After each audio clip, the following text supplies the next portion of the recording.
माहिम वो झूठी पड़ गई सबके सामने। उसकी माँ से उसको अलग डांट पड़ी है। क्या जरूरत थी ये सब बताने की? मुझे क्या पता था उमर। मुझसे जब अम्मी ने पूछा कि वो यहाँ आई है कि नहीं, तो मैंने तो वही कहना था जो सच है। अगर तुम मुझे बता देते तो मैं बात संभाल सकती थी, लेकिन मुझे वाकई नहीं पता था। मैंने यही बात रोशनी से कही, लेकिन वो तो कहने लगी कि क्या? उसे लग रहा होगा कि शायद मैंने ये जानबूझ के किया ताकि तुम दोनों मिल ना सको। नहीं नहीं, ऐसा नहीं है। दरअसल ऐसा ही है माहिन। यार वो मोहब्बत करती है मुझसे। तुम्हें पता है वो मोहब्बत क्या तो मजबूर है। मोहब्बत होती बदगुमान है।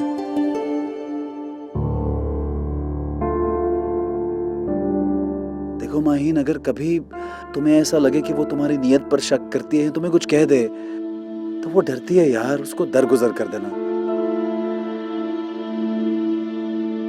मोहब्बत क्या तो मजबूर है वो। और फिर लड़की भी है, जाहिर है ऐसा तो सोचेगी।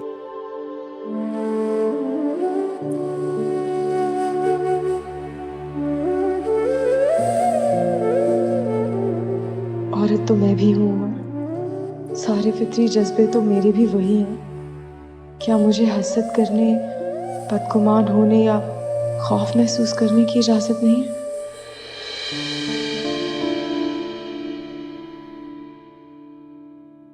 क्या हुआ? क्या सोच रही हो? तुम कुछ दिन रोशनी से मत मिलो। उसकी अम्मी बहुत शकी मिजाज की हैं, और अगर उनको पता चल गया कि असली बात क्या है तो रोशनी की भी शामत आएगी और तुम्हारे लिए भी बहुत बड़ी मुसीबत खड़ी हो सकती है।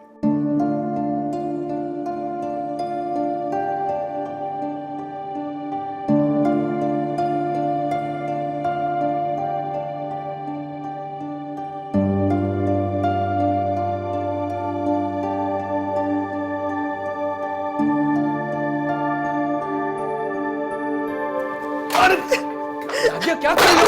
अरे नाजिया क्या कर रही हो? नहीं, हमेशा की कर रही है ना तुमने अपना गुस्सा? अरे नीचे तक आवाज आ रही नाजिया। रोना धोना बंद करो, बस करो। नहीं बस करो यार, रोना धोना। तुम्हें तो अम्मी का पता है ना यार, कितना रोगी। अरे बस हमेशा के शुरू हो गए ना तुम्हारे बहलावे कि अम्मी तो गुस्से की तेज है ही नहीं, सिर्फ ऊपर ऊपर से गुस्सा करती है। बात सुनो मेरी, ये उनके जो ऊपर ऊपर से गुस्से ना मुझे अंदर तक जख्म देके जाते हैं, और मुझे उनके दिल से कोई लेना देना नहीं है। मेरा मसला उनकी सोच है, उनका दिमाग है बस। अच्छा बस बस, calm down calm down calm down. सब्र तहम्मुल से मेरी बात तो, अच्छा इधर मेरी बात तो सुनो ना यार। अच्छा इधर बैठो, आओ आओ बैठो आराम से, बचा पैर बचा, बैठो बैठो। नाजिया, क्या मेरी मोहब्बत उन जख्मों पे मरहम नहीं है क्या? हाँ, वो जख्म लगाए, तुम मरहम थोपते रहो, ऐसे नहीं चलेगा। तो क्या करूं नाजिया? जाके झगड़ा करूं उनसे? नहीं नहीं, इतनी हिम्मत तुम में नहीं है, और मुझे कोई उम्मीद ही नहीं है कि तुम मेरे लिए स्टैंड ले सकते हो। नाजिया, बात हिम्मत की नहीं है। मैं जाके भी उनसे पूछ सकता हूँ, तुम्हारी खातिर स्टैंड ले सकता हूँ, लेकिन तुम समझती नहीं हो बात को। तुम क्या समझ रही हो कि वो शर्मिंदा होकर तुमसे सॉरी कहने आ जाएंगी? नहीं, ऐसा कोई सीन नहीं है। उल्टा उनके दिल में तुम्हारे लिए और तलखी बढ़ जाएगी यार। वो ये समझेंगी कि तुमने मुझे उनके खिलाफ भड़का दिया है। मैं अपनी माँ को तुमसे बहुत बेहतर जानता हूँ। मुझे समझ में नहीं आ रहा कि उनका मसला क्या है। हमारी शादी को क्या 8-10 साल गुजर गए जो इतना मसला हो गया? इतने डॉक्टर्स को दिखाया, नहीं किसी को कुछ समझ में आता। सब यही कहते हैं कि हम नॉर्मल है। तो क्या करूं मैं? वो मुझे बांझ होने का ताना क्यों देती है आखिर? Aahista Aahista, relax relax. अच्छा यार, बस बस बस यार, मैं इतना महंगा पॉट लाया था यार तुम्हारे लिए गिफ्ट में, तुमने ये गुस्से में तोड़ दी यार।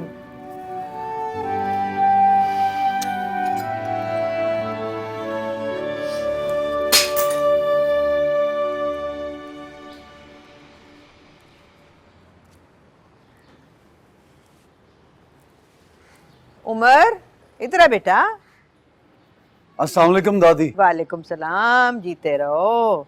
बेटा कभी जल्दी भी घर आ जाया कर। इतनी देर से आता है कि मुलाकात ही नहीं होती। मैं सो चुकी होती हूँ। लो, जब काम पे नहीं जाता था तब भी सबको मुझसे गिला होता था, अब जा रहा हूँ तो भी। ये जो दुल्हन है ना घर में, इसके साथ दिल लगा, फिर जल्दी घर आया करेगा। पर फरीद तो कह रहा था कि 2-4 रोज के लिए तुम लोग बाहर निकल जाओ। इस दुल्हन को भी देखो, आते ही घर गृहस्थी में लग गई है। ये चूल्हा चौका तो सारी उम्र होता रहेगा, अभी तो दिन है कहीं बाहर घूम फिर आओ। अरे माही वो घर रहना अच्छा लगता है। वैसे मुझे मालूम है उसको क्या पसंद है। चिड़ियाघर ले जाऊंगा उसको। हाय अल्लाह, चिड़ियाघर तो बचपने की बात होती है। अब कहीं ले जा, मरी सवात ले जा, कहीं घुमा फिरा। कि मरी सवात में क्या पड़ा है, लोगों ने इतना गंद मचा दिया वहां पे। वैसे भी माही की सफर से तबीयत खराब होती है। मैं वीकेंड पे उसको चची जान के घर ले जाऊंगा ना, मुझे पता है खुश हो जाएगी। अच्छा मैं जा रहा हूँ, मैं देर हो इधर। अच्छा जा अल्लाह बेटा जा। हे बच्चा भी ना बस।